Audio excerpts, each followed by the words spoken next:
It was about lightening the mood and making people laugh. The year was 1999.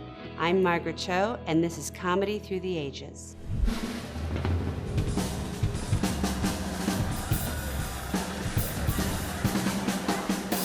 I wanted to be a comedian very, very early on, and I was in San Francisco where there was a lot of shows happening. Margaret Cho was the daughter of conservative Korean parents, but they couldn't shield her from San Francisco's vibrant comedy culture. There was a Comedy Tonight, which was on public television there, and it was like a local show, and it was all these local comedians, some of which were very, very famous, people like Robin Williams, and then also people like Bobcat Goldthwait. I remember being in my parents' car, listening to the radio, listening to these comedians in the morning talking and being very funny, and I knew that's what my life would be.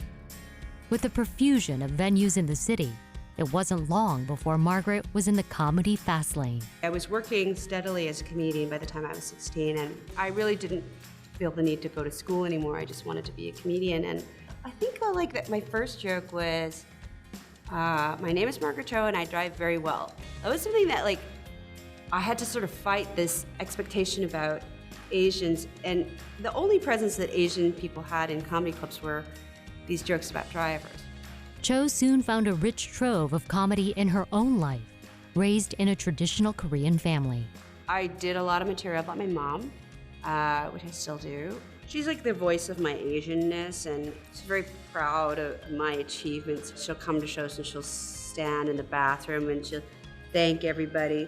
Thank you for coming. I'm so glad that I'm so happy that you're coming. Hi. Like, she just loves to greet people. She's the center of attention. She's a big star, and she thinks it's so fabulous.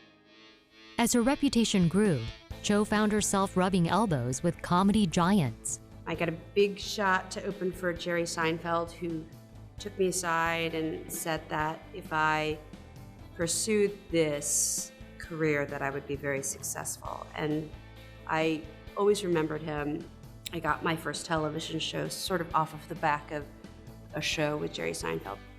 Series like Seinfeld and Roseanne had launched a trend of using stand-up comics material as a basis for sitcoms. I was doing a lot of material about my family, and I was approached by different entities, different networks, to create a television show about myself and being a very rebellious character in a very traditional family. The show was All American Girl, and it was the first time Koreans had been the focus of a network television show.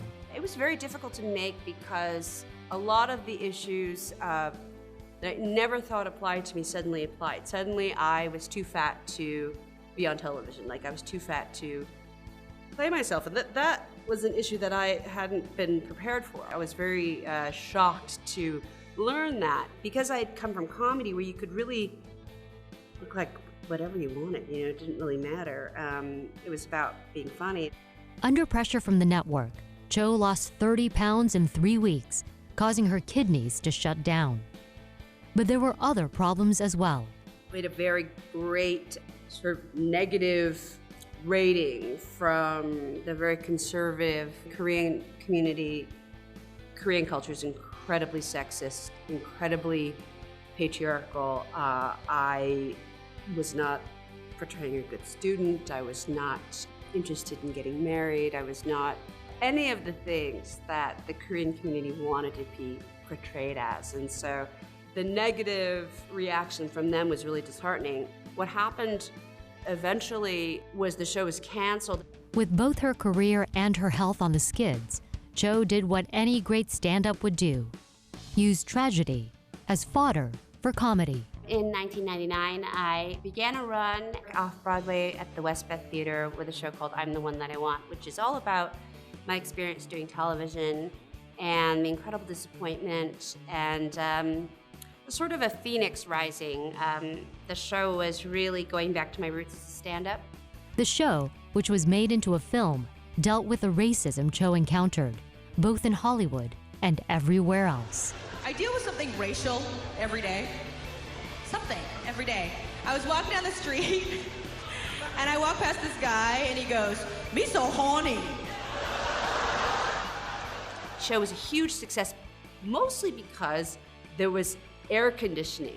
There was a huge heat wave that year in New York, and it was so hot, and there were a lot of places that could not manage to get the building cool enough. The West Beth Theater was actually cool enough. But the show sort of brought me into New York life. During that time, I met Joan Rivers, who became incredibly important to me in my life. Cho followed with more one-woman shows to increasing acclaim. Eventually, her stage success led her back to TV, but this time on her terms, with roles in Drop Dead Diva and Dancing with the Stars, among others. I've done a lot of very high-profile guest appearances on shows like Sex and the City and 30 Rock, which I received an Emmy nomination for, and that's always really fun. I'm currently on Joan Rivers' favorite show, Fashion Police. She loved that show. It was her absolute favorite thing to do, and so it's a real honor to sit next to Melissa Rivers and remember Joan at her best with the most meanest, sickest, craziest jokes possible. But Cho hasn't lost sight of her true calling. Stand-up comedy is a passion. It's what I do every day. It's a very, very, very important part of who I am, and it's my life's work.